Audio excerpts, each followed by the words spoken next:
Hello and good afternoon, everyone. Welcome to not Xbox One-on-One as you see on the screen. We are happy to have Miles Dompierre, the front man for Windows Central Gaming. More importantly, Chattered Xbox Chatter Days, which he does. He's been doing to incredible success.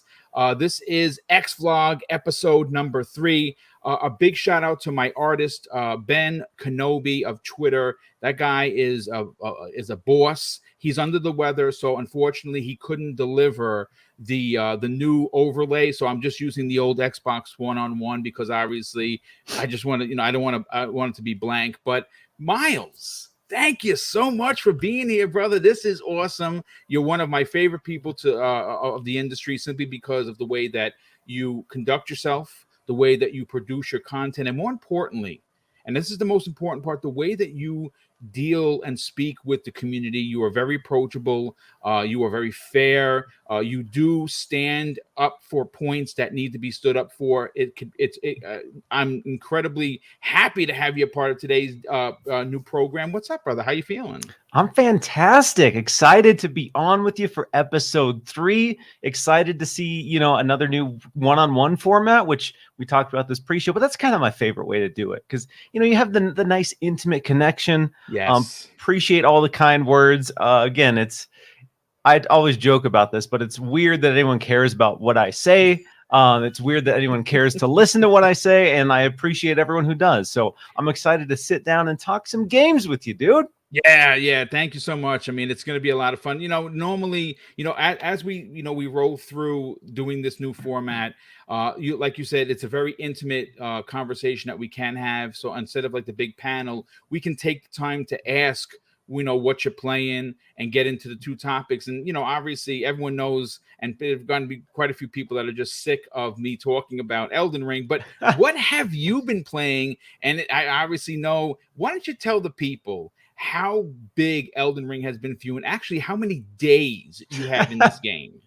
So yes, despite getting this, ahead of launch for the review, I have still been playing Elden Ring every single day. It's been such a long time since I've had a game really sink its teeth into me in such a impactful, serious way. So yeah, Elden Ring, that's the only game I'm playing. That's the only game I want to play. That's the only game I'm thinking about playing. Anytime I have a chance, I'm playing it, whether it be on my Xbox, where I have almost 7 days of playtime, or my Steam Deck, where, if I can't get to the Xbox or if I just want to play on the couch, I'm playing Elden Ring on Steam Deck. Nice. Yeah, I'm all in. Elden Ring, such a special game, and it's been so rad to see folks like you and a bunch of other people who were kind of indifferent or unsure about it, just loving it, DMing me saying, bro, I'm 120 hours in. How is this game so good? I'm like, yes, that's what I've been trying to tell people. And yeah, Elden Ring. That's it. That's all I want. Yeah, you know what? I'm right there with you. I just broke 60 hours myself. I'm level 78. I am not this particular run. The footage I recorded for tomorrow's Breakfast with Boom is probably my best work yet. I was able to take down 3 mini bosses, 1 great boss, and 1 regular boss, and it was an incredible 2-hour run. I like you. Like we were talking in the pregame. For me personally, looking at this game, I should not like this game because I'm not a Souls guy. And something about the open world nature that allows you to, instead of hitting your head against a wall, you can turn around and say, you know what? I need another sword. I need more armor. I need to learn some different magic to take down boss A. And you go and you fight a bunch of mini bosses and you find a bunch of equipment. And then you come back. And when you beat them, you're like, you see, this is how I enjoy playing games. Yeah, that's the thing that I think translates the most when it comes to people who don't like Dark Souls or haven't liked Dark Souls, didn't connect with them in the past, is it's not as easy as Skyrim, but it has that same approach where you can really go anywhere. So if you ever come to a point where a boss is too hard or you feel like you're under leveled, you just get on your horse, you ride somewhere else, you find some new gear, you level up, and then you come back. That's the thing I love about From Software games and Elden Ring in particular is you'll come to a boss that'll be tough. You'll go level up. You'll come back. You'll absolutely crush that boss. That boss that was beating your cheeks over and over and over. You come back with your new weapon, your new armor, and you absolutely dominate that boss. And you get that sense of like, yeah, obviously I'm getting meaningful progress because this boss was hard. Skyrim, combat in Skyrim is fine, but there's no huge obstacles to overcome, really. And that's why I think it is more approachable for an average player, is because you don't have these imposing bosses that are literally a wall to your progression. Whereas Elden Ring, you get that kind of sense of accomplishment for taking down this seemingly insurmountable enemy. Yeah, it's for a perfect example of what you're saying is there was this tree boss in front of this giant great tree. He was massive, and he would one-shot me. Every time I'd run past him, I thought I was getting past with the horse. He'd one-shot me off the horse, and you fall on the floor. He steps on you, it's over. I beat him in my footage yesterday, and even though you'll see, I die like 3 times, but I finally beat him, and I beat him like I gave him a couple of black eyes before taking him down, and I was like, oh, you see, now this is the loop that I appreciate. This is what I did not understand about Souls games, and now that I do, and because of that, I'm probably going to go back and play Sekiro. I'm going to go back and I'm going to play Bloodborne, because these are 2 masterful experiences that, yes, it is going to be taking a step back because they're not open world like this, so it may be a little bit of a learning curve.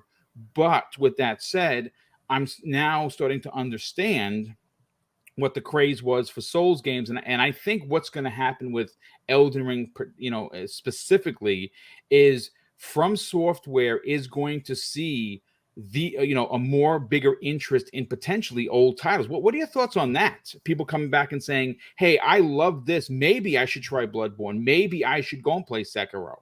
Yeah, and it's going to be really interesting to see if there's a correlation between Elden Ring and previous sales. I've heard some data from people that suggests there's already been a spike in sales for previous games, but I'm curious to see, once people really sink their teeth into this as their first From Software game, because one of my favorite stories is hearing about how someone got into From Software. And there's always that one game, whether it be Bloodborne, whether it be Dark Souls, whether it be Sekiro. There's always that one From Software game that people talk about as the reason they like From Software. And I think Elden Ring is going to be that for a huge new pool of players, because we look at previous launches, and their biggest previous launch on Steam was Dark Souls 3 at 130,000 concurrent players.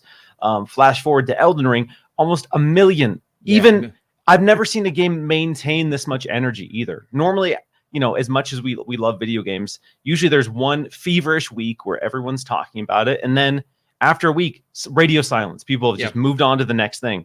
No, my Twitter feed is still like 99% Elden Ring. It's just people playing it. And I'm looking at my average playtime of friends, and I was expecting to see a bunch of people who played for a couple hours and be like, this isn't for me. I'm dropping off. No one on my friends list on Xbox has less than 10 hours in this. And that shows that this is connecting with a huge group of people. So going into Elden Ring, I thought Sekiro and Dark Souls 3, 2 10 out of 10 games. Like Sekiro and Dark Souls 3 ahead of this, I thought were From Software's best works.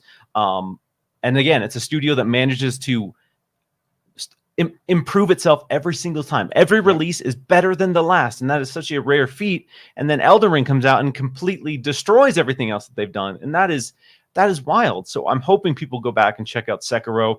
I'm hoping people go back and check out Dark Souls 3, Bloodborne, these games that a lot of people already considered a perfect, quote unquote, 10 out of 10 game, because there is something special, and you can see kind of the evolution of this studio over time. If you play Demon Souls and you move on to Dark Souls and you move on to Bloodborne and Sekiro, Elden Ring is pretty much a culmination of everything that the studio has been working on with their Souls-like formula. And it's just that perfected and expanded. And this is their mission statement for what their RPGs could look like moving forward.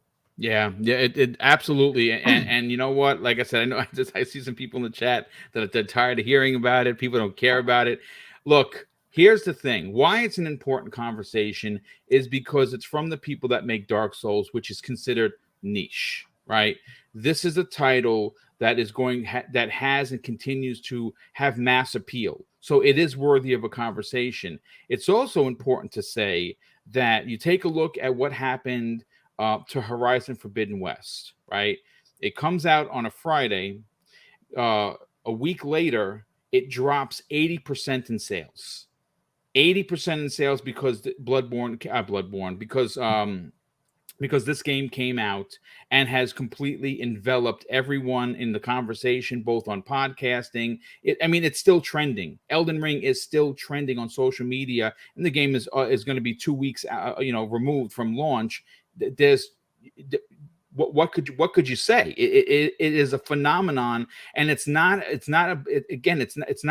fanboys for one group jumping on and being the most rowdy and loud about it, Miles. It's everyone in the community that plays games. Every gamer who has played this game, that, like you said, I publicly say that there's no reason for me to like this game as much as I do, because I'm not a Souls guy, but somehow or another I can't stop playing it. Like, I was literally almost late for the show. I'm like, oh my God, I got to get to the Miles over here, because I just can't stop playing it. But listen, folks, we're already 10 minutes into the program. We already did our gushing, if you will, but we do have to get into why Miles took the time to be here for, of course, X Vlog episode number 3. And I want to bring you back to a tweet that you did. Now, you have been playing and using the Steam Deck. Mm-hmm. I canceled my pre-order because I have understood that I'm not the audience for it. I'm a plug and play kind of a guy. Now, I'm sure I could use it like that, but the kind of money that they're asking right now, for me, it's just not something I'm going to tinker with, because I don't really have a PC background. I want to just plug and play. But you did a tweet, I think it was late last week, that after using the Steam Deck as far and as much as you have been using it, you're under the impression and the opinion that Microsoft potentially would fare well if they had their own dedicated plug and play hardware. And I've been banging this drum for quite some time. And what's interesting, it just so happens to, when we, as content creators, and this, sometimes we struggle to talk about things, and sometimes things just happen to come and align. The stars align for us, and be like, oh my God, how could this happen? Well, yesterday, Miles, there's the internet detectives that we have in this community are fantastic. And Idle Sloth, I know you've seen him.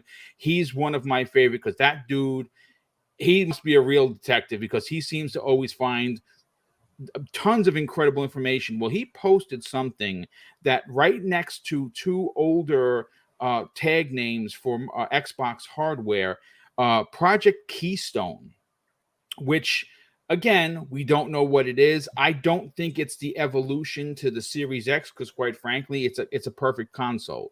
I mean, there are things that they have to do to address it and make it better and take better, care of what's inside, but they don't need an update for it right now. So I'm thinking that, what if a Project Keystone is a handheld? Do you think that Microsoft would fare well in this Switch universe, where the Nintendo Switch sells 20 million every month? They just every year they continue to dominate with sales. They're selling 1 to 2 million per month. They're forecasted for 20 plus million again this year.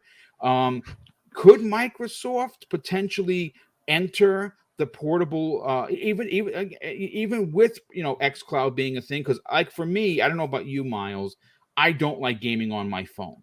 I don't like many of the devices. I had the key sheet. I had many of the devices. I don't like having to pull my phone out of a case, because I keep mine in a case.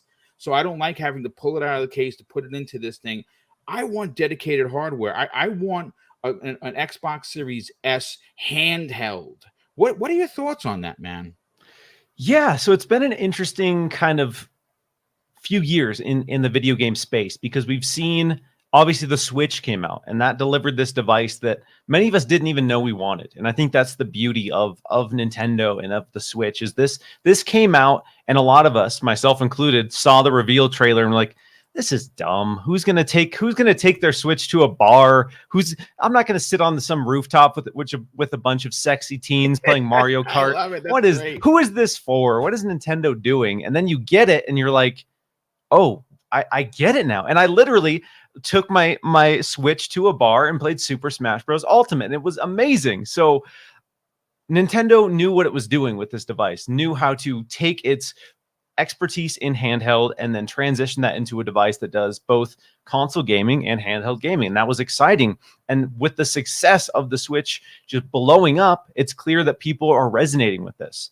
And the Steam Deck obviously is kind of trying to cash in on that in a little way, while still offering a device that is true to PC gaming, and it is true to a more capable device. And so I've been using the Steam Deck the last few weeks, basically a month at this point, and playing stuff like Sea of Thieves in my hand natively at 60 FPS on the Steam Deck. When I was doing that, I was thinking to myself, I want an Xbox handheld so bad, because I have a decent Steam library. I think it's like 175 titles. Wow, that's more than decent.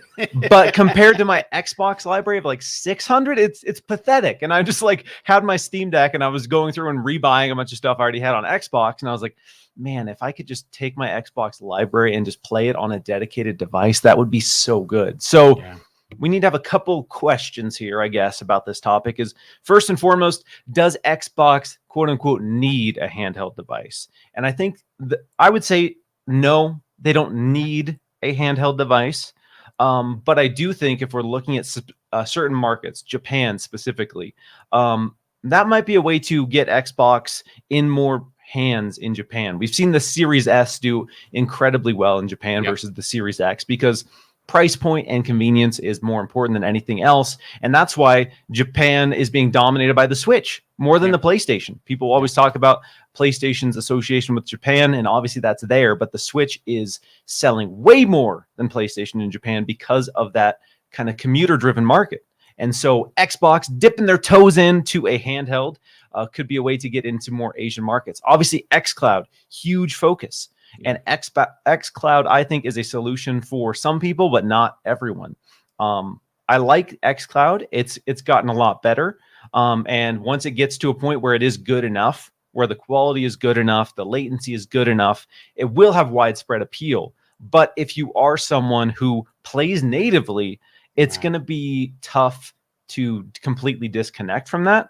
And I think xCloud will be a way to pull in people who don't normally play games on a lot of dedicated hardware for them to experience that. But if you're someone like yourself or myself who mostly play on a native device, it's right now it's impossible for xCloud to compete on that level. There's latency. You feel it. Even though it's close and it's almost good enough, you feel it. And for me, that's a problem. So when I play Sea of Thieves on xCloud, it's a roller coaster. Sometimes it's almost like I'm playing native. And then other times my input latency is all over the place and I can't rotate my camera. And those inconsistencies make it an experience that I don't want to use as my primary experience right now. And I think Xbox has an opportunity as this massive entity now to dabble with a handheld. And I, for me personally, and this is just a greedy statement, I want Xbox to make an Xbox handheld. I don't know if it's the right business move long term, but I think it would be one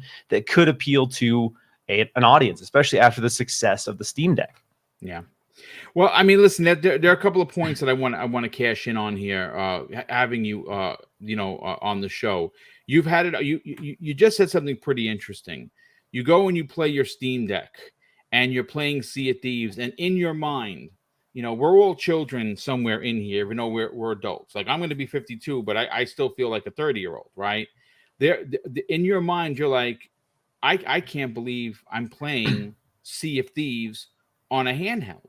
Mm-hmm. And a perfect example of that is good friend of the show who's in the chat, Kay Asante. He says he has 419 games in Steam on his Steam library, and he can't wait for the Steam Deck. Now, he just got his hands on the X screen. And folks, here, I don't have a commercial ready, but listen, the fine folks at Upspec Gaming, if you have children, if you are a gamer on the go, right now there isn't a handheld that you can play that's gonna provide incredible visuals, but there is something called the X screen, And I had a chance, thanks to the incredible people at Upspec Gaming, to review it. If you missed that review, I played Gears 5, I played Forza Horizon 5 and Halo Infinite, and it's just absolutely incredible. The screen is a powerhouse, and even at 1080p, you're not gonna believe the visuals.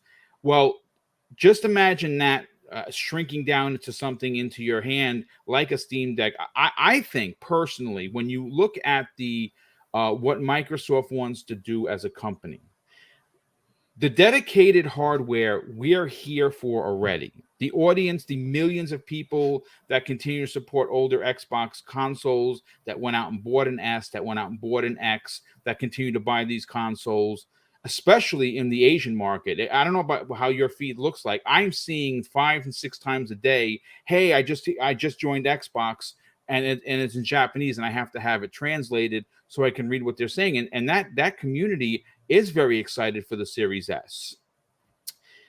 Microsoft, and we've heard Phil Spencer say this, and he got clowned for this for quite a bit. They want to hit 3 billion gamers. They want to make Xbox gaming touch everyone across the world. And I think that is, when you say that 3 billion gamers, it is a lofty goal.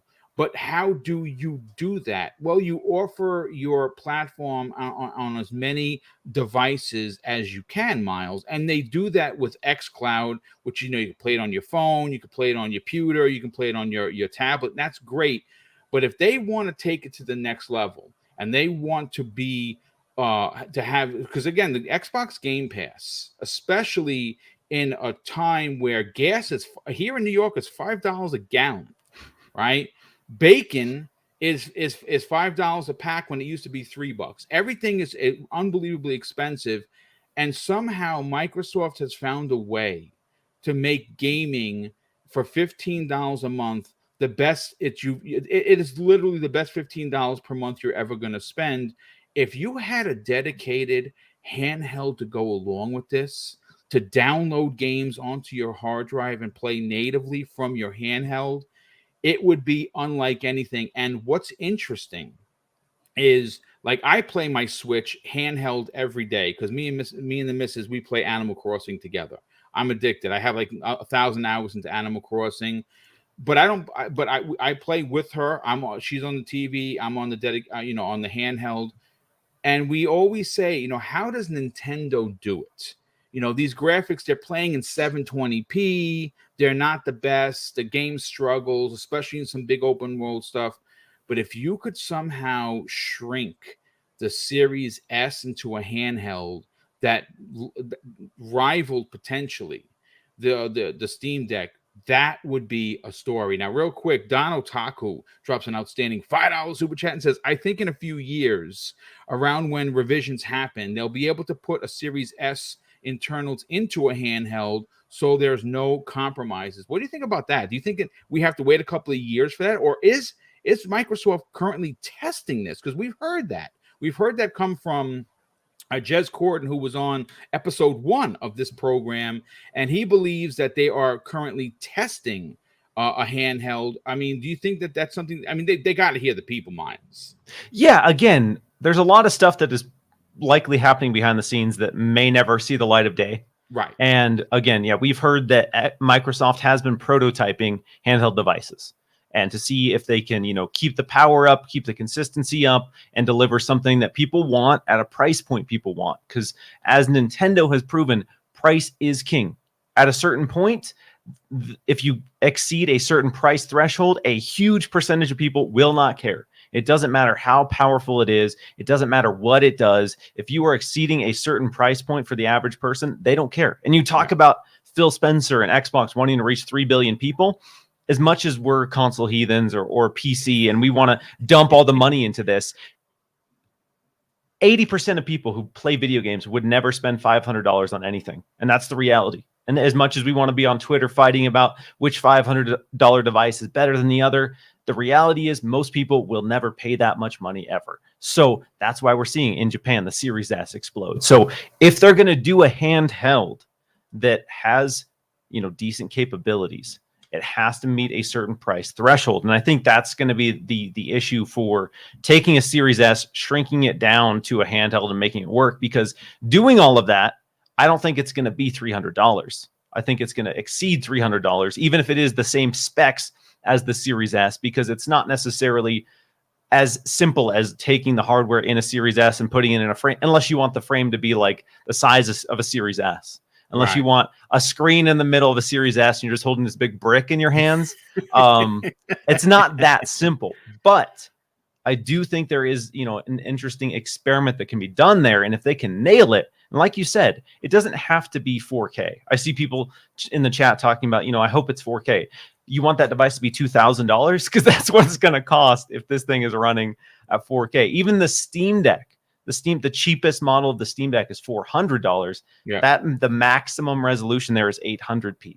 That's the max. Even when you're outputting to a display, it doesn't even get a boost to 1080p. So yeah, we're a ways off from getting 4K on a handheld device, a long ways off. But I think if Xbox could do something in line with a Switch Pro, for example, the fabled Switch Pro, which now we're getting more data that suggests this could be a real thing. Who knows? We'll see. I think that would be interesting. And touching on the Keystone real quick.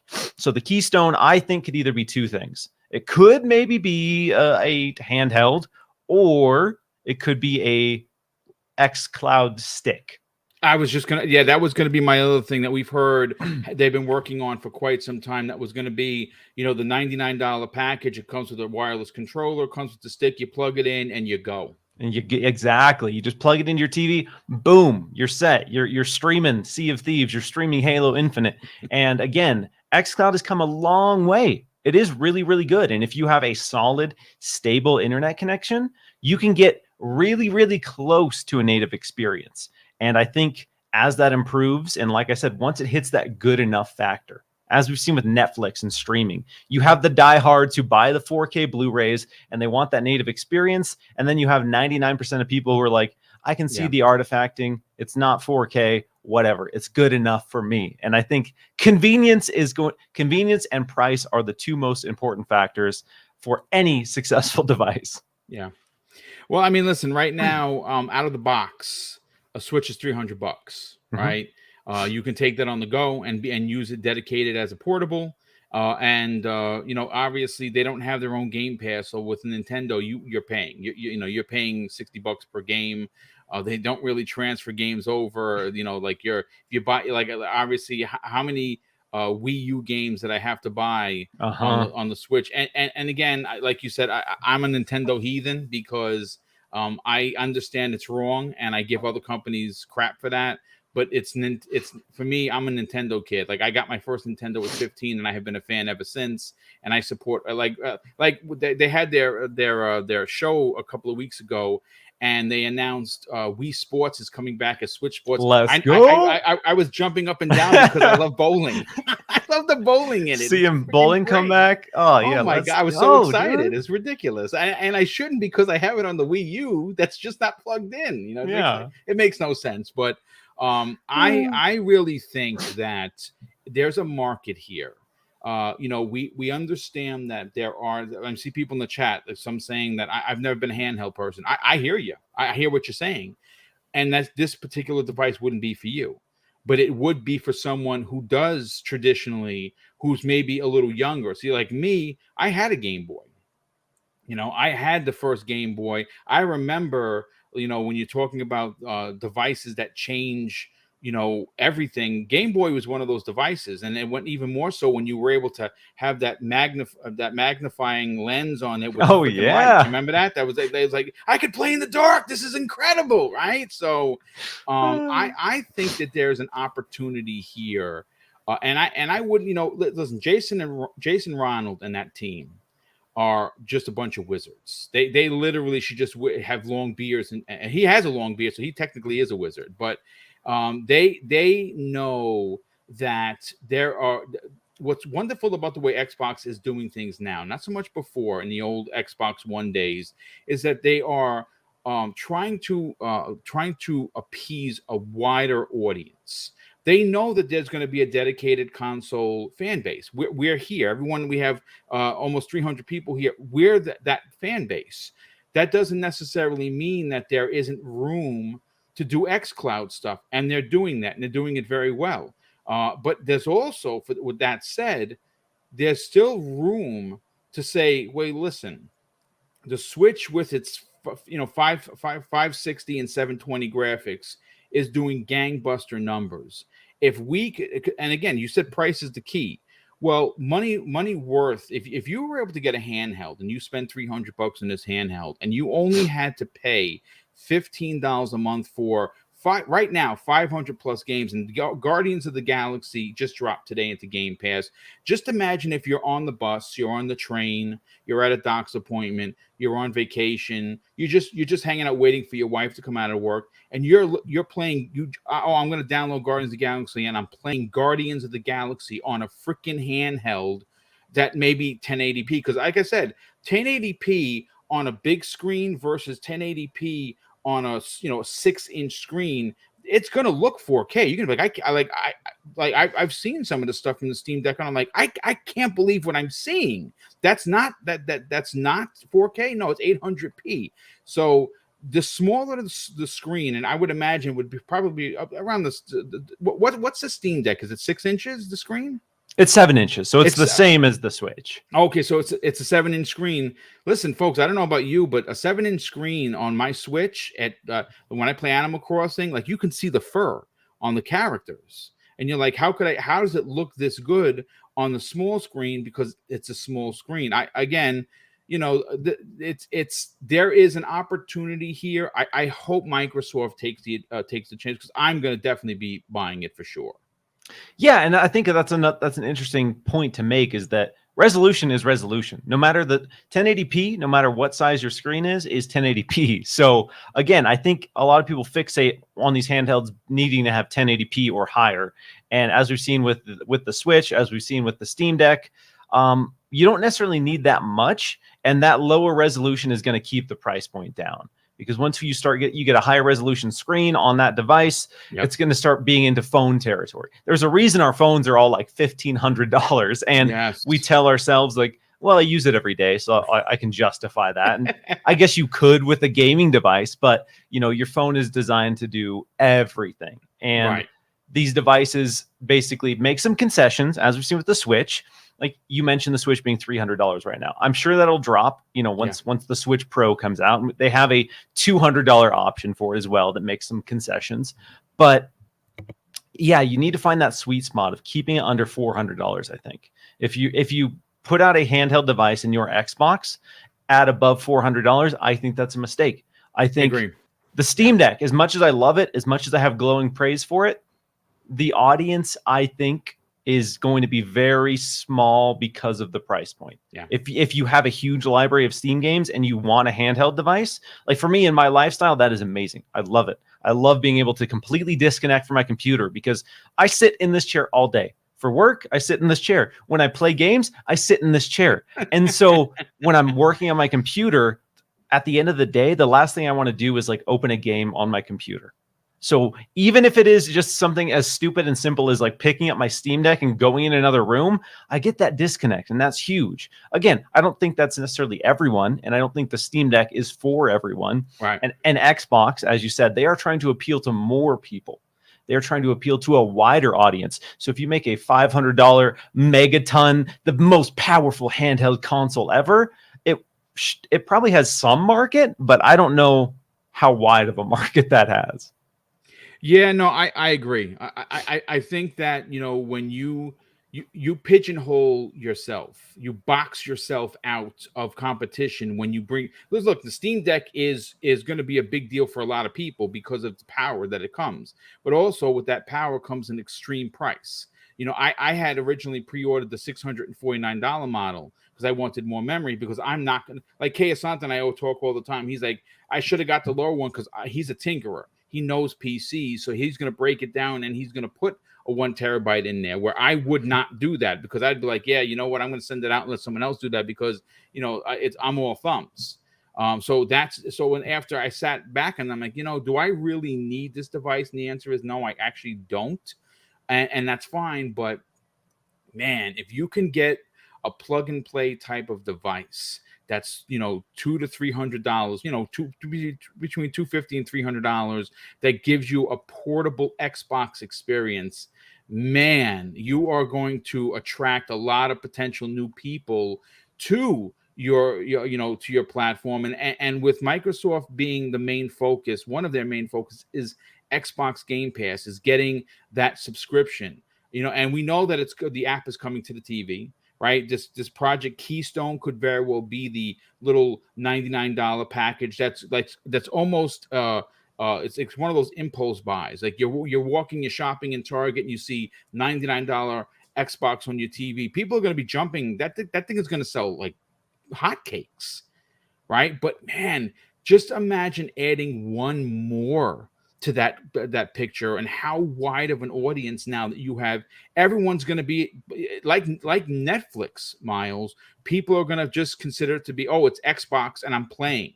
And adding a handheld, man, that would be something. And again, it's just my opinion, and it's just your opinion, and based on what you had to say about the Steam Deck, obviously playing Sea of Thieves in your hand was an experience. Yes. And that, again, like I said, for me and my personal preferences, I have a huge library of Xbox games, and being able to translate that in a handheld device would be such an amazing thing for me.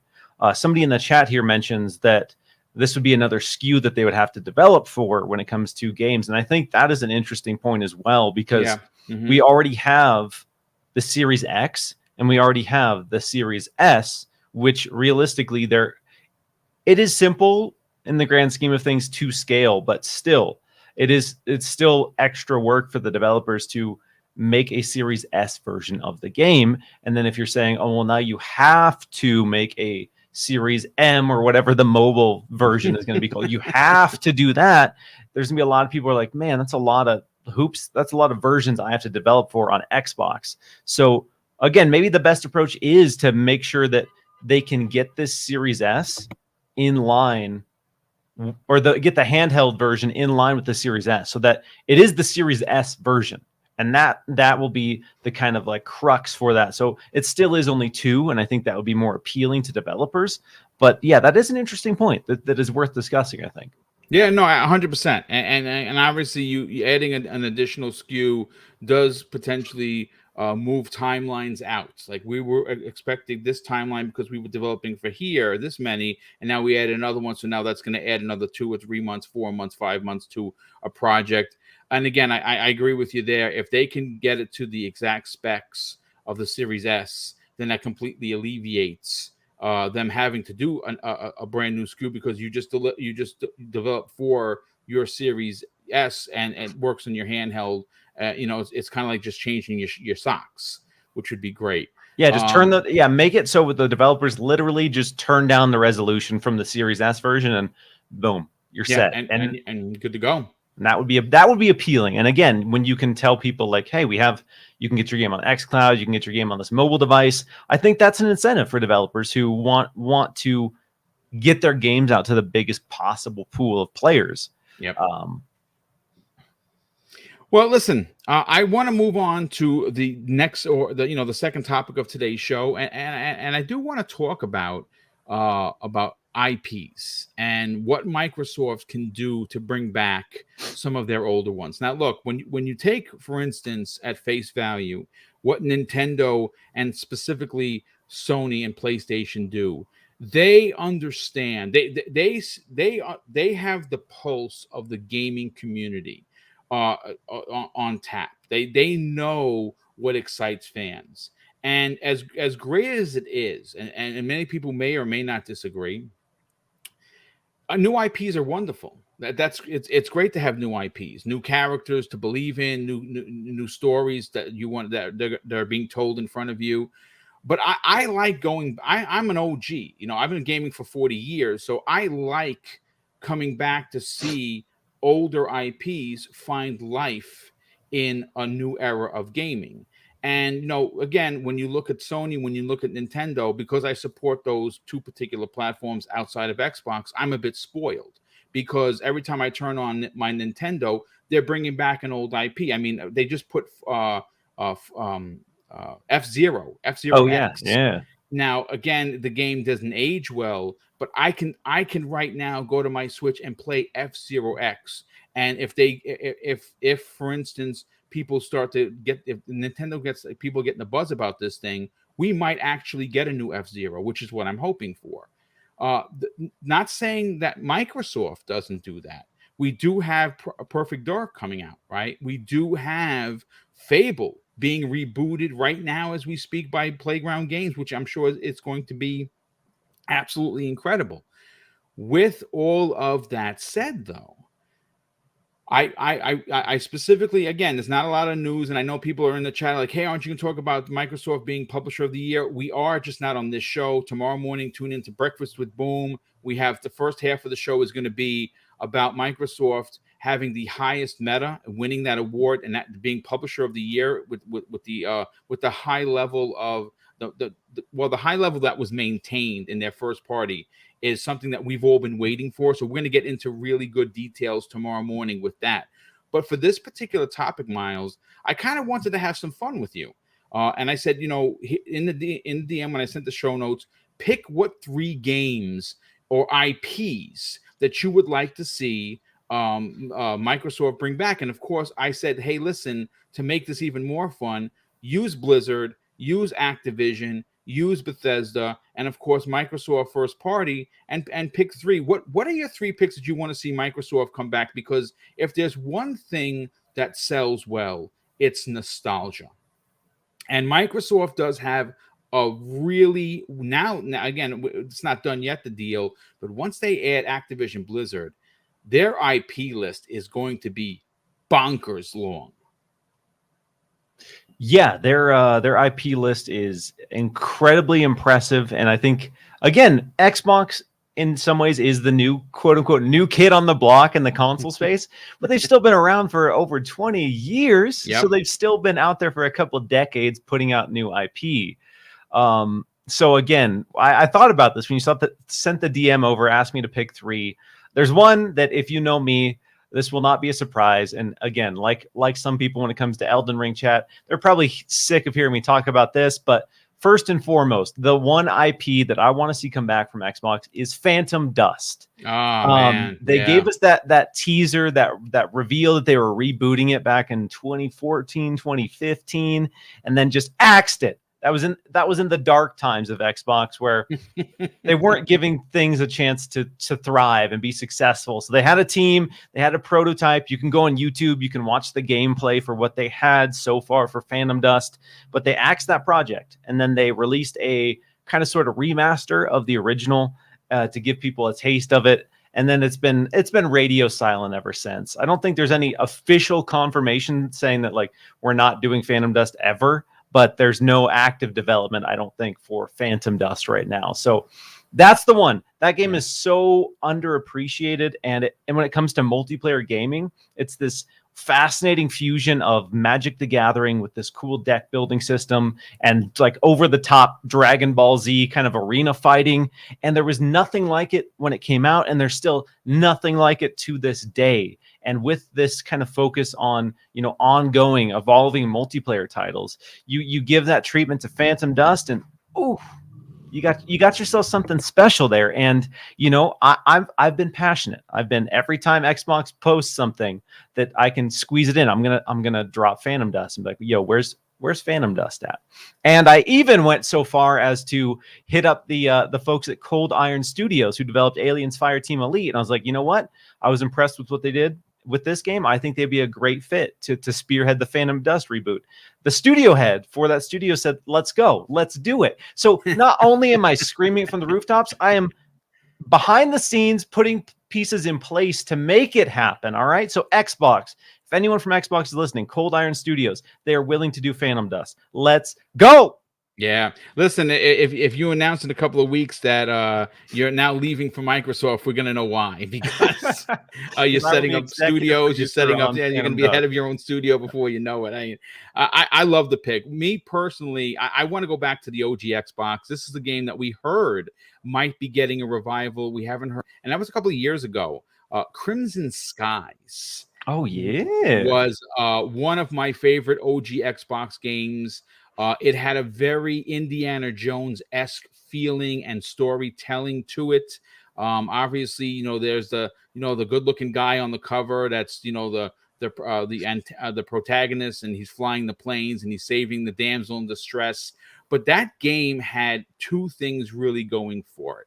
Not only was it a fantastic multiplayer game, right?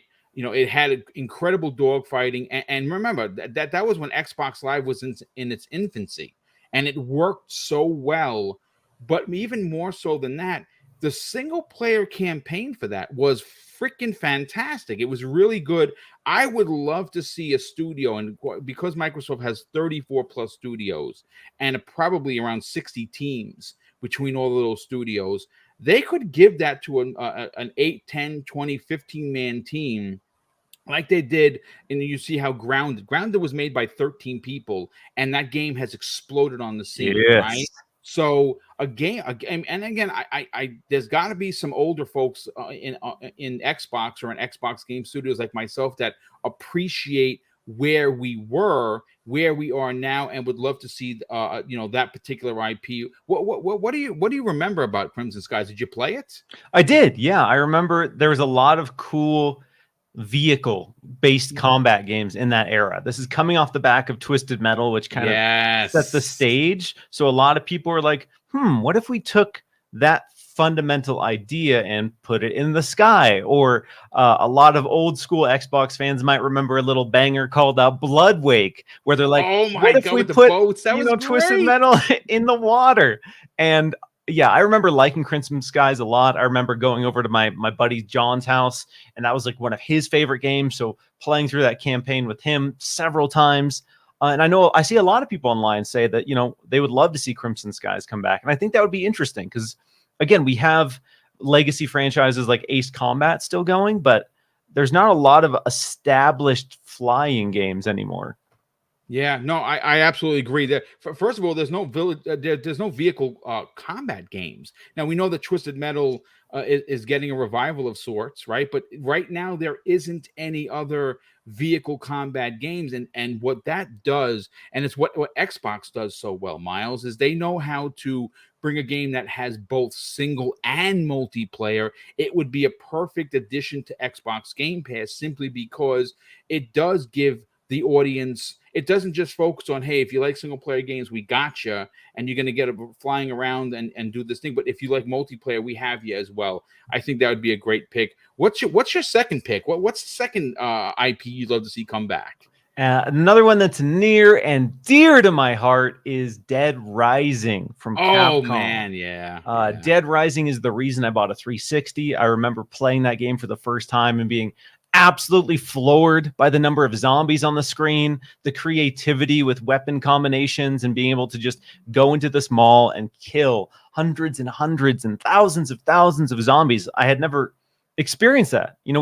I grew up playing Dynasty Warriors, and that was kind of in line with that. But this was the first time I felt like there was a serious amount of weight to the number of enemies on the screen. And again, love Dead Rising 2, love Dead Rising 2. I think that's the best of the series. Such a fantastic game. Dead Rising 3 was a cool kind of expansion of that formula.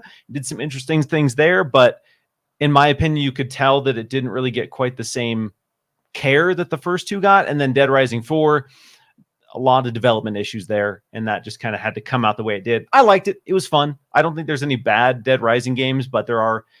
The first two, in my opinion, are so much better than 3 and 4. Yeah, 2 is the GOAT. 100%. 2 is the GOAT. And so now that we're in this era where we have hardware where we can expand upon those ideas, we can get more enemies on the screen, we can expand into open worlds in a more seamless way. I want to see the big open world co-op Dead Rising. I want to see a fresh reboot that takes the foundation of Dead Rising, kind of like Dead Rising 3, where it gives you a little slice of a city, and I want to see that blown up. I want to see like a Raccoon City level Dead Rising, where you are exploring the entire city. And again, lean back into the co-op. When they took that co-op away in Dead Rising 4, super bummed, incredibly bummed.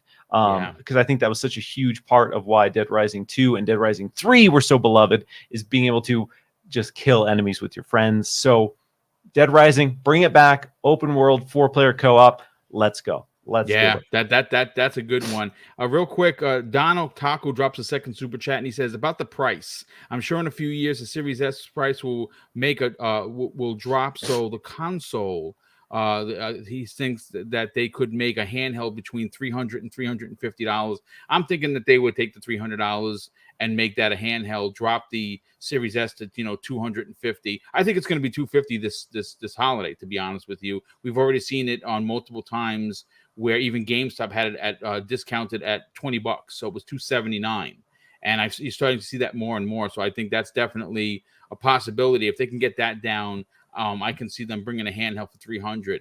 And like I said, all they have to do is match the Switch, match what the Switch is out, matches, and the Switch isn't going down in price. It's going to be $300 till the next one comes out. That's just the way it is. That's just the way the Switch is. We have Wouter Van Putten drops a very generous £5 super chat and says, check with Aaron Greenberg Twitter on a Steam Deck update 10 minutes ago. Oh, that's interesting. Okay, so I definitely will have to check that out. Did they put Game Pass on Steam Deck natively? Because that would be pretty dope, to be honest with you. I like it. JC Claremore drops a $2 super chat and says, I want either Conkers or Mechasort reboot. Listen, I'm going to go with JC Claremore right here because, look, I'm not going to say Killer Instinct, right? If anyone follows me, I'm not going to say Banjo. My soul has been taken already. Microsoft just is like, listen, kid, we'll get to it when we get to it. I'm hoping that this E3, Papa Phil gets on that stage and he's wearing a Banjo shirt because I'm going to fall over on my chair live on the air. But Conquer, that was actually JC Colin Moreau. I'm sorry. That was going to be my next pick. I think Conquer, listen, if you go and you play it now, it still looks pretty good. It's running on, it's high res and it's very passable. If in passing, you might actually think that might be a new game. That's a character that you wonder who could do a Conquer. Well, I mean, obviously, Rare is not going to do it. Rare is doing their own thing right now. They're having some, development issues with their new IP that has taken on an entire reboot from what they originally, pitched to us. So that's going to be a couple of years out. But I got to be honest with you. You know who I hand this over to, Miles, and I want to get your opinion. Studio head of Psychonauts 2, Tim Schafer, is a character.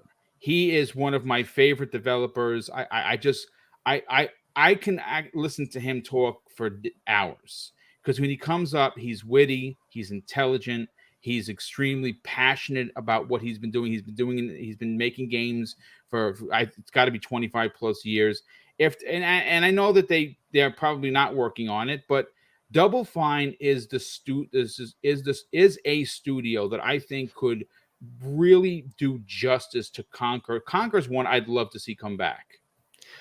I think Double Fine would be a great fit, but Tim Schafer has had a bunch of comments on people asking his team to work on other IPs. Yeah. He's made jokes about Banjo, saying, hey, yeah, there's already another developer that does that. They're called Rare.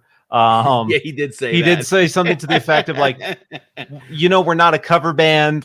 So I don't think Tim Schafer has any interest, even slightly, to do anybody else's IP. And that's why I love Tim, because Tim wants to, do new things. And that's how Tim Schafer got sold on the Xbox acquisition, was that they were going to be enabled make to what you want. Exactly. Do new exciting things, build new IP. And to circle back on the Everwild situation, when I sat down with Joe Neate to talk about, working at Microsoft and, his experience on Sea of Thieves, he had some interesting comments that basically said that, it kind of felt like they were in this luxurious position where they were working for the world's richest independent publisher. And he was talking about how Microsoft really gives these teams, the tools and resources they need to experiment. And I think that's where Everwild is at. So I've seen a lot of people say, it's in development hell, blah, blah, blah. I think that's a little extreme. I think that's kind of probably a little unfair in the grand scheme of things, because what they are trying to build with Everwild is something completely new. Yes. They are trying to build, this isn't going to be an open world RPG. This isn't going to be, you know, a Sea of Thieves with a different setting. They are trying to fundamentally create a new gameplay loop, and that it will take some experimentation. That'll take some going back to the drawing board. And I think that's why I'm really excited about Xbox Game Studios right now, is because they are giving these teams the time and resources to do that, and not say like, hey, this is what works. You have to do this. You have to have these gameplay mechanics. You have to have this loop to it. You have to sell this in your game. They are letting the teams dictate their own sort of approach to that. And that's incredibly exciting. So yeah, just wanted to comment on that, because I see a lot of extreme negativity surrounding Everwild and Rare in that regard. And I think that, you know, they're just taking their time to make sure that the gameplay loop that they deliver is different and it is fun, because you don't want a gameplay loop that's different just for the sake of being different. Correct. It still needs to be a good, fun experience. But when you say like, we're not going to do combat, people are like, what is that? And what do I do? What does that loop look like? And so I think they're just trying to figure that out, really. I mean, listen, at this point, you know, Rare is you have to tip your hat, because when they released Sea of Thieves, it released very bare bones, right? And where it was and where it is now is why what did they say? They had 25 million people. Yeah, a few months ago they passed 25 million players. Right. So I mean, you don't get 25 million of anything if your game sucks. And obviously, like I've said, Sea of Thieves not for me, because I'm a single player guy. Like I like that's why Elden Ring appeals to me, because I can pick it up for 10 minutes, you know, farm some XP, try to get through a boss, and then I can, which is why quick resume works fantastic in this game, which is, you know, you just shut the system down and you start right back up where you were. And I love that. It's one of the greatest, one of the great features of the new consoles is the quick resume. But I say, you know what? They made a game. They showed it. It looked like Breath of the Wild. It looked gorgeous. We don't know what it was because they didn't tell us. I'm sure that same graphics that we saw, which, you know, the cell shaded type of gameplay is going to be the game. But they're just trying to figure out what the game there is that they're making. I say give them all the time that they want. And that's why Microsoft Game Studios or Xbox Game Studios is in an incredible position, because they do have 34 teams with the Activision Blizzard, which is expected to go through. I know there's been some reports that we're going to talk about tomorrow regarding insider trading and stuff like that. That has nothing to do with Microsoft, and that's not going to derail them from buying Activision Blizzard. That just proves, I hope it proves to regulators that maybe Microsoft is the people that you want owning this company, because right now the culture is garbage. Nobody wants to work for them because of all the problems that they've had. And I hate to say this, but Bobby Kotick is at the center of those problems. So you don't want that guy around, and Microsoft is going to get rid of him. But enough of that. What is your third pick? Third and final pick, another deep cut. And I will be honest, I didn't research to see who technically owns the rights to this IP, but this was an original Xbox exclusive, and that is Otogi Myth of Demons. Oh my God, that is a deep cut, dude. That game was hard, man. Yeah. So before Miyazaki was in the mix, before From Software was making Dark Souls, they did make a lot of games that I hold near and dear. Tenchu, another huge beloved franchise of mine. So good. Otogi Myth of Demons was such a sleeper hit on the original Xbox. It combined elements of Devil May Cry in this big kind of not open world, but more sprawling stages than we were used to. And it had weird, haunting Japanese folklore involved. So it was like almost this Japanese horror inspired hack and slash action game. Such a unique atmosphere, such a beautiful, haunting world, a soundtrack that makes you uncomfortable. Like they did a really good job, like creating tension through the music and atmosphere of this. Otogi Myth of Demons is amazing. And Otogi 2, even better. Otogi 2 Immortal Warriors, such an amazing game. They got added through the magic of backwards compatibility. I was going to ask you that. Are they backwards compatible? Yeah. Oh my God. I'm going to freaking pick that. I got to go check storage because I believe I own those games, but oh my God, that's awesome. So if you haven't checked them out, I've been playing them recently just to revisit them. When they got added to backwards compat, I bought both of them because I own physical copies for both of them as well. But I just like the convenience of digital. Yes. But again, really underappreciated games. And again, it shows that From Software has been around for a long time making killer games. And that's why it's been so cool for me as a longtime fan to see them kind of blow up into one of these premier, like some considered to be one of the best in the industry. And I fully support that. I think they are hands down one of the best developers in gaming right now. Yeah, 100%. After the success of Elden Ring, 15 plus million copies sold in a week. I can only imagine that once a month is gone, they're going to have 25 million sold. And I mean, right now as it stands, it's their best title ever released. For me, first of all, let me just get a couple more super chats here. Drawn TJ, good friend, generous friend of the show, he drops a $5 super chat and says they need to bring back Blur Racing. Blur Racing was amazing. Oh my god! There was a racer that was like a Hollywood movie that kind of buildings fell and you drove through the buildings and stuff. Is that Blur? What's the name of that racer? I'm blanking on it. Yeah, somebody in the chat, if because it came out right at the same time as Blur. Blur was great. He says he wants to see Vigilante 8 brought back and Mech Assault. Yeah, Phil has talked about Mech Assault. He says the reason why it's not back is because it's in license hell. Everyone owns a piece, and trying to get everyone to work together is, you know, how business is. Everybody puts a hand out and stuff, so it's not good. But listen, if Phil's talked about it, that's because he wants to get it done, and that's why him being the head of Microsoft Gaming excites me, not because I'm a big fan of Phil Spencer, because like I said, of course I am, and that's the dream interview, which maybe one day I'll get.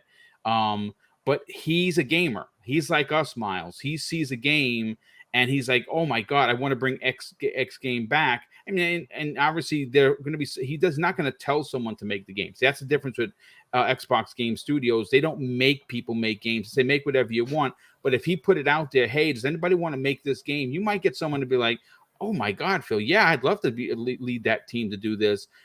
So real quick, Finessful J drops a $5 super chat and says, I want Jade Empire Blinks. Blinks would be so dope to bring him back. Oh my god. And Jet Force Gemini. Yes. Oh man, those are great picks, dude. Great picks. Okay, so I'm gonna take it way back. And this is not currently an owned IP by Microsoft. By year's end, it will be. Now, a couple of years ago, Microsoft got a lot of flack for locking up Tomb Raider for a year exclusive. That was and again, you know, obviously different times. Now it's when Sony does something like that, it's applauded. When Microsoft does it, it goes into a whole deep down rabbit hole. PlayStation good, Xbox bad. We're not going to get into it. But one of the things when Phil was interviewed right after that, he was specifically asked, why Tomb Raider? Why Lara Croft? And his answer was as forthcoming and genuine as you could possibly get. And he said, because right now we don't have our own Nathan Drake. Right. Obviously, you know, there's going to be people that say, oh, no, I don't like the Uncharted series. Good on you if you don't. I love Nathan Drake. I love everything about it. And I would love Microsoft. That's why last week I talked about after this deal, for me, the most important thing, and it should be the most important thing for Xbox, is to lock up Crystal Dynamics, Eidos Montreal, and the Tomb Raider IP. Because if Crystal D goes, and I believe they already have, I believe no one lends an entire studio to another publisher and says, okay, when we're done with them, you know, like a pair of shoes, give them back and put them in my closet. I think that they're, you know, Daryl Gallagher's connection to that studio probably, you know, talking to Phil and then Phil talking to Satya and Nadal, yeah, we probably should get that team to be a part of XGS. I think that deal is done. I have no confirmation on that at all, but that's just my opinion. I would love to see them go out and try and get Lara Croft as a first-party IP, because that would be their answer to Nathan Drake, to that third-person, story-driven world adventurer. But I do want to take it all the way back, folks. Remember, I started out with the Atari 2600 back in 1978, And one of the IPs that we have not seen since like the OG Xbox, maybe the PlayStation 2, is Pitfall. I think that there is an incredible opportunity here to take a world recognized IP, right? That didn't have that had an incredible original Pitfall 1, Pitfall 2. Those are, man, you want to talk about OG classics. Those are as classic as they come. And obviously they released a couple of 3D ones that really weren't that good, but with this particular IP, Miles, it is a bit of a clean slate. Like, you give it to someone like a Crystal Dynamics and say, hey, listen, go crazy, man. Make a Tomb Raider / Nathan Drake Uncharted adventure with Pitfall Harry, but don't make it comical. Make it like what we've been asking for, the third person, story driven, real life type of graphics. And because it's an IP that has been defunct for a decade more, maybe even 2 decades, it is a clean slate. What are your thoughts on that?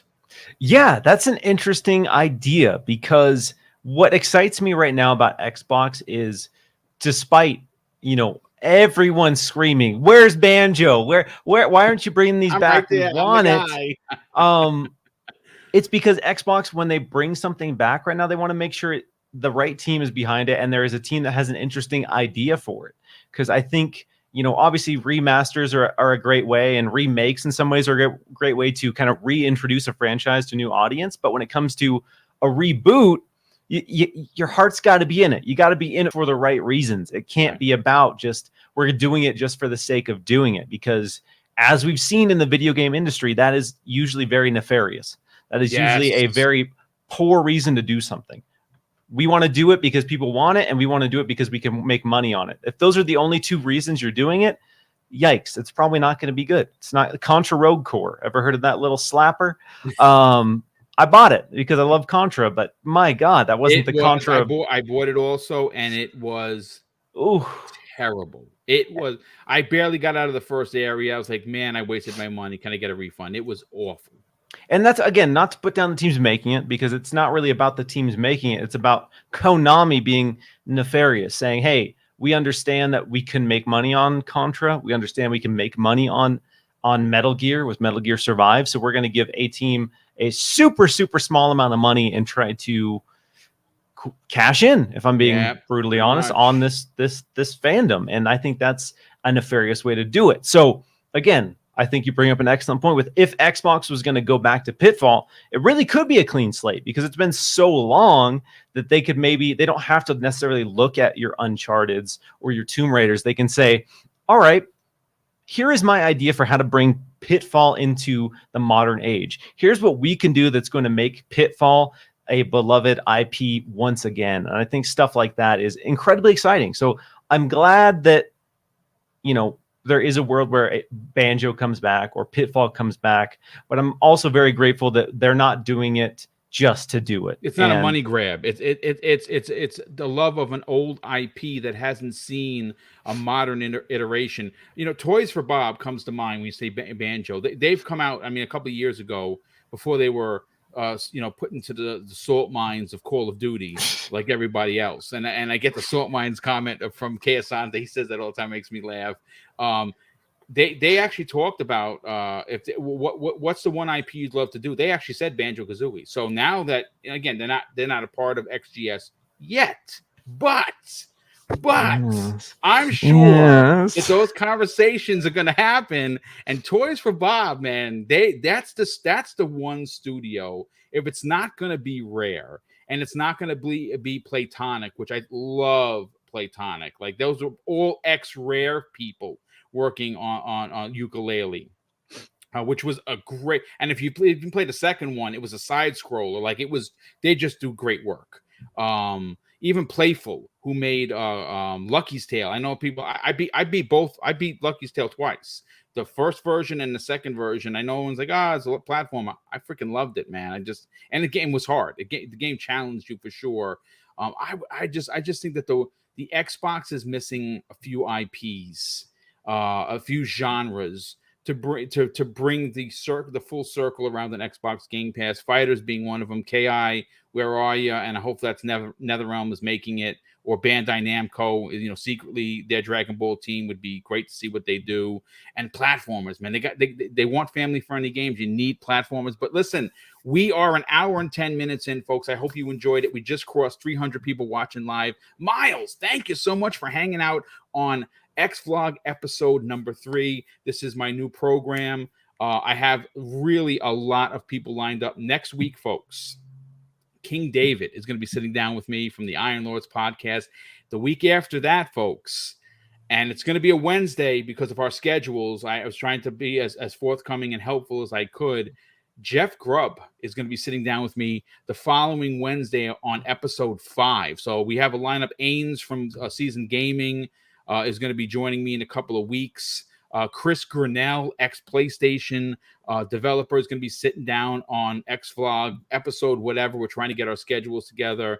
And of course, I know Paris Lily isn't watching this particular program, but if anyone has a connection to Greg Miller, Paris Lily, or Snowbike Mike, I'd love to get them on here for an hour to talk gaming and whatever we're going to talk about. But I have some lofty goals there, Miles Dompierre. I'm hoping that I could get as big as Windows Central Gaming. But listen, sell your brand, brother. Tell everyone about Xbox Chatter Days. I think it's an amazing product that you put out there, and tell them about Windows Gaming, which, by the way, is 20,000 subscribers plus on YouTube. That's freaking awesome, man. Yeah. So Boom, first off, thanks so much for having me on, dude. Always love getting a chance to sit down and chat with you. If you guys want to get a hold of me, I am on Twitter at Miles Dompierre. You can also check out what I'm working on over at Windows Central Gaming. And like you touched on, Windows Central Gaming, we're growing our little YouTube channel over there. When I started, I think we had about 1,700 subscribers. 20K, dude. 20K plus. So yeah, we're just under 25K right now. Holy so cow. About awesome. To hit the quarter century milestone. Nice. Yeah, super excited. Again, you mentioned Xbox Chatter Days. That is my live one-on-one podcast that I do every Saturday live at 12 p.m. Eastern time. Recently, I had Greg Miller, as you touched on. I've had Paris Lily, Snowbike Mike, ton of amazing people. Really enjoy the show, and it's a really great way to kind of sit down and get to know someone. So it's obviously an Xbox-centric show, but I go out of my way to get PlayStation folks on as well. Of course. Yeah, absolutely. To show that, as much as we have our preferences and stuff like that, it doesn't have to be mean-spirited. No, of course not. Someone preferring PlayStation doesn't mean they hate Xbox. And I think that's, those are conversations we need to have a lot more. And so that's why I always appreciate, getting folks like Blessing on who are on PlayStation podcasts. But I love Blessing. That dude is awesome. Yeah. They don't hate Xbox by any means. And that's, that's what I'm trying to normalize with my show is that, we can have some good, meaningful conversations about games and the platforms we prefer, but it doesn't have to be mean. It doesn't have to be ugly. But yeah, that's pretty much where you can get a hold of me. Yeah, and it's funny you mentioned Blessing. That kid is awesome. Like that kid, if you're worried about the future of the world, just look at what that kid's doing. He's a great personality, and he's just a really nice kid. He's just, when you see what you see, I could be wrong. He could be a terrible person behind the scenes, but I don't think so. I think he's awesome. I've just added him to the bucket list of potential people I'm going to interview. But the Greg Miller episode, that just happened, correct? Yeah, that was last week's episode. That's right. I'm halfway through. I love Greg. People, you can say what you want about him. That dude is a self-made man. Where he was from IGN to where he is, and his personal battles with his health and everything. And where he kind of funny is now, all you have to do is I'll tip my mohawk because that guy is awesome. And I'm going to get Greg on one day. We'll definitely see. But listen, Miles, once again, thank you so much for being here. Big shout out to the 300 people that we had here. Thank you. A couple of quick super chats. Drawn TJ says, what about a Brute Force reboot or a remake? Yes, and yes. Brute Force was freaking awesome. And Splendiferous drops a $2 super chat and says, Miles is a pretty classy guy. Great show, Boom. Indeed, he is. And once again, folks, thank you so much for supporting this new venture of mine. It's my 4th live show weekly. Yes, it is a lot of work, but I love doing this. And I can't believe I actually have an audience that loves it as much as I do. And of course, I'm going to close out today's show with something that I say every end of every show. And it's something important to me. Hopefully one day it'll be important to you. And that's something that my dad taught us when we were kids. And he said, Craig, treat others how you want to be treated. And also, it doesn't cost anything to be nice. You live by those rules. And I can guarantee you're going to have an awesome day. So take care, everyone. And we'll see you next week on the newest episode of XVlog Live.